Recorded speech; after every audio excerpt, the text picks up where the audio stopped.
Hello, this is Tom Styles, and this is Tom's Messed Up Radio Room Show. Well, we're improvising again. Since my computer that I normally use is in limbo, and it has the capture software, so I can capture my screen when I do some of my shows.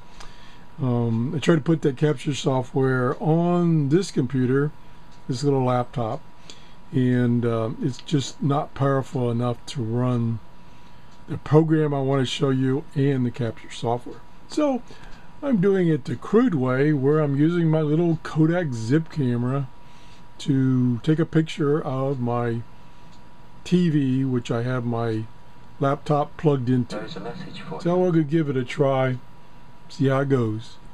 What I want to talk about today is this device right here. This is my Amazon store, and one of the things I have for sale in my Amazon store is this TV dongle, which can be used as a wideband scanner.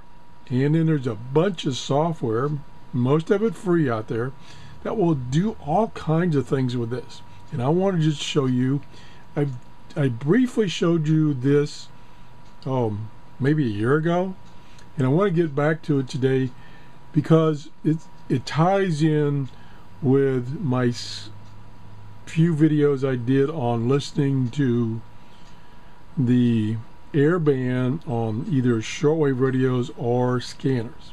So this, I want to click on this right here. I want to click on this right here.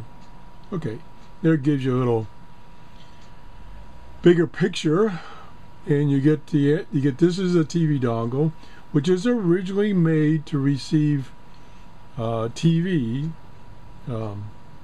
which you can't use in the United States because it's the wrong type of TV. And then this is the antenna that comes with it, which is okay for the frequency we're talking about. And there's the remote control that you can just throw away because you'll never use it. And it's right now it's on sale for $23.95. You can get these off of eBay for cheaper than that. So anyway, now what we're going to show you is two programs that work together, and this is just one of many programs that you can use with this TV dongle. Okay, this is it right here, and what it is the aircraft have a transponder on them that sends digital data about their altitude, their velocity, the name of the carrier, etc., etc. And this program is a very simple program. Simple from the standpoint it's very easy to use, and it will show you in a couple of different forms this information that's coming from these aircraft that are flying overhead. Now luckily I'm close to the Tampa International Airport, so I get a pretty good traffic. And you can see right now down here it's showing you that it's tracking 40 aircraft, and if I stretch this out some, you'll see this goes on a lot more. Stretch out, there I'm moving it. And then down here we can stretch it out, and it's still, I don't have them all on the screen. So these are all the aircraft right now that are within my coverage with my little antenna is and I'm using a little different antenna. It's a little better, not a lot better. I've also used my outside antenna, and it does a little better than my indoor antenna, but not that much. Anyway, I get about, as far as land miles, I get about 50 miles, and then I lose the signal from the aircraft. Now keep in mind that they're also ascending or descending, whichever the case may be, so it's 50 miles on the land, but it's could be a lot more miles actually direct line to the aircraft because it could be at 40,000 feet. So anyway, so this is one program, and it gives you all kinds of information, and it's called RTL. It doesn't have the full name. Here it is up here, very small print. It's RTL 1090, and 1.09 megahertz is the frequency in which this this data is coming in. Excuse me. Is that right? Is it 1.9? Anyway, I'll correct myself with a caption. I don't think it's.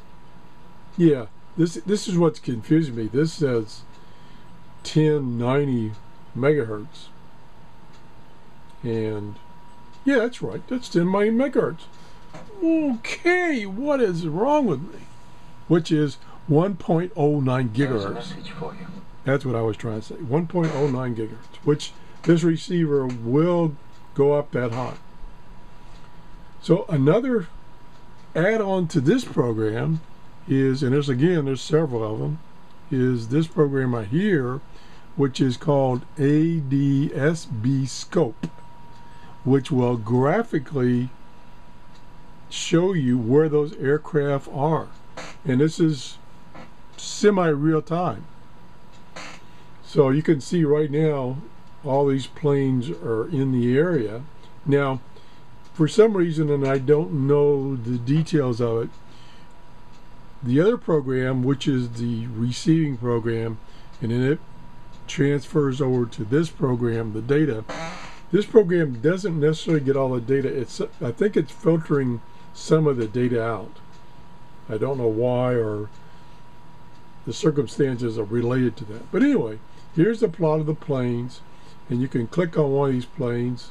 It'll give you more information over here about that plane.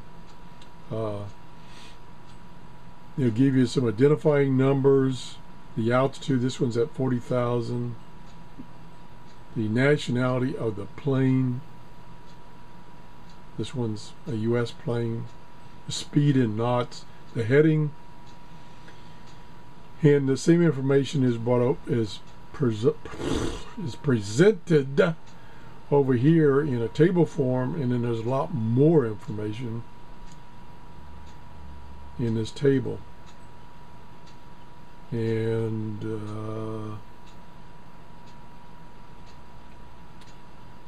I thought there was one place where it showed you the airlines.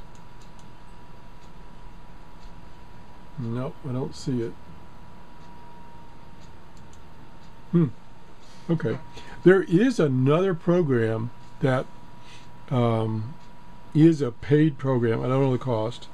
And I think they have a demo copy or maybe a limited version, which will actually give you some graphical information about the aircraft, like a picture of the aircraft and things like that. This doesn't do that, and so I can't show you that.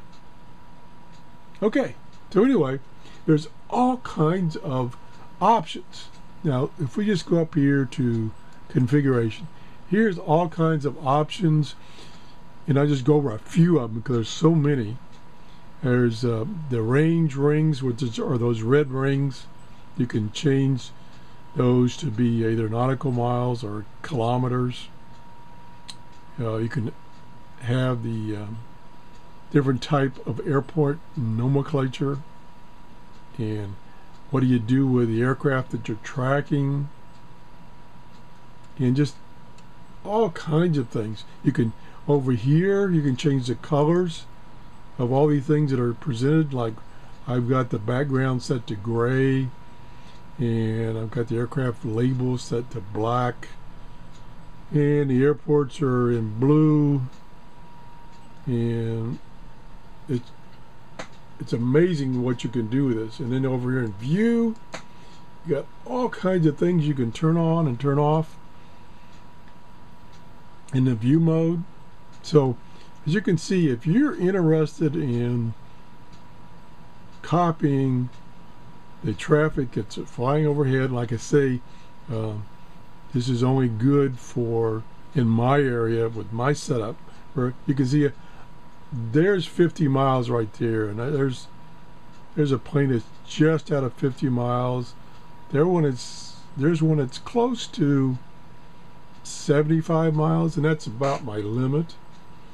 I can usually track within this 50 nautical mile circle here, and that's about it, consistent.